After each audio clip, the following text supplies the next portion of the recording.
Not much changed after I got arrested. Besides the fact that I was on probation and had to check in with someone every month, my license was suspended so I could no longer drink and drive, and I made it my goal to make sure my job never found out about my arrest. You see, at the time, I was working for a correctional facility for about 5 years, and we housed inmates that struggled with dual diagnosis, which means they had a substance abuse issue paired with a mental health issue. I know it's kind of ironic because I was dealing with my own problems at the time, but when I went to work, I was somebody. I mattered. The inmates respected me because I kept it real. I humanized them in a space where they were treated like animals by most. Most of the staff couldn't see past their addictions and the crimes that they committed. I just saw them as a human. I was raised by an addict mother who was in and out of jail, and now I was an addict too, had had my own run-in with the law. So who was I to judge?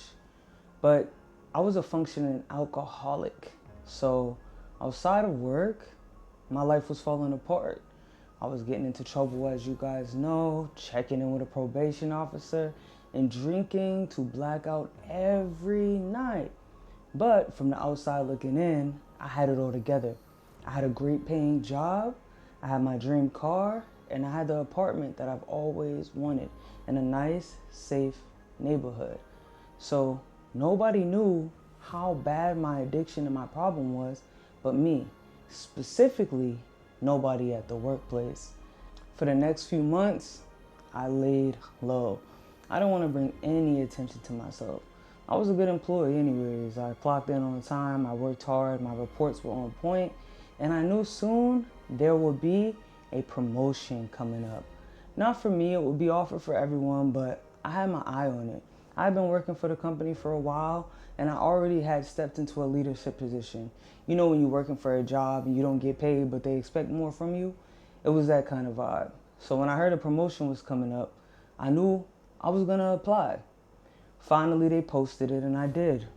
At my interview, I felt confident, but I left feeling like the politics in that type of environment was gonna get in the way of my success.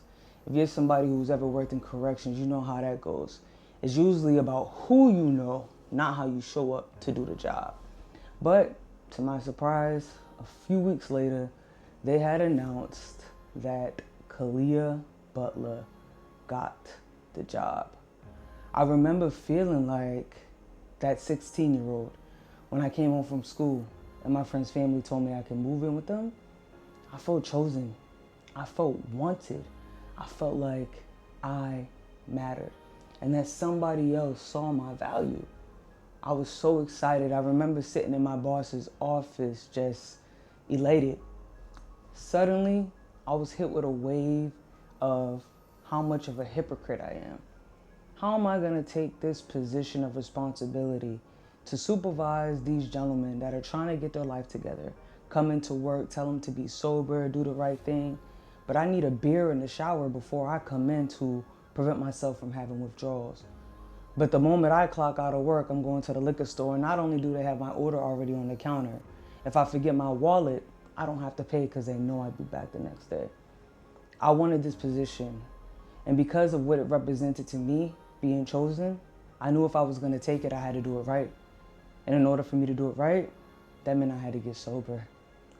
I was afraid to tell my boss about my problem. I had hidden it for so long, and this meant they might decide to withdraw the position, but I had to be honest. So I told them yes, I would love the position of supervisor, but it was necessary that I went to rehab first because I had a problem and it had become out of control. And the only way I could show up to this job as my best self was through sobriety. We started the process. I filed for FMLA, and then I had to get insurance. I didn't have insurance at the time, and I knew this was going to be a hiccup getting to a facility. Then it was finding a facility with a bed. I got hired for the position on my 27th birthday, June 28th, 2020, smack dead in the middle of COVID. And I didn't get a bed in a rehab till 2 months later. I spent the entire time between my birthday and an opening calling places, getting insurance, changing my insurance because it wasn't the insurance they needed. It was excruciating. And I can understand why people give up on recovery. Imagine you get clear that you finally want to be a better person and it takes you 2 months to get the help that you need. But I had committed, so I stuck it out. I called a rehab every day, and every day they said the same thing. Today we don't have a bed, but make sure you keep drinking, Kalia, because opioids and alcohol withdrawal can kill you.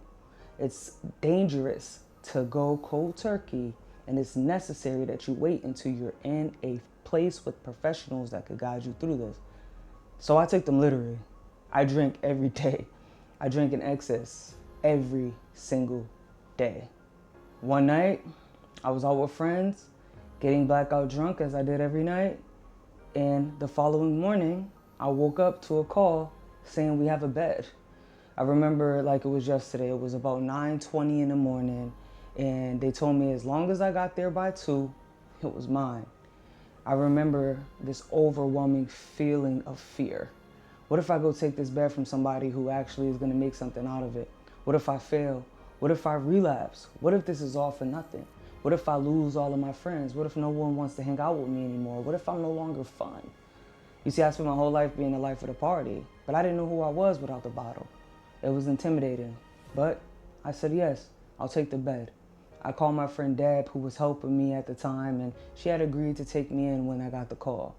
It was 9:30 in the morning, and I had till 2. That meant I had till 1 to get lit. I told her to meet me at my house at 1. I went to the liquor store, and I bought 2 bottles. I drank one while I waited for her, and one on the way to rehab. When I got dropped off at the rehab, I was toasted. I blew almost 3 times the legal limit. I think they said it was a .19. I'm surprised I wasn't sicker than I was, to be honest. The detox process was brutal, but 3 days in, I woke up feeling excited about this new chapter of my life. I didn't know what it had in store. I didn't know what was on the other side of it, but I had finally committed to something that was going to make me better. I had finally given myself the opportunity to choose sobriety. See, I had never tried to get sober before. I used alcohol as a way to escape all my pain, all my trauma, to escape myself. But this time, I decided that I was going to face myself. I made the choice to get sober. I made the choice to get clear. And for me, it wasn't a rock bottom that got me there. It was the opportunity at a clean slate.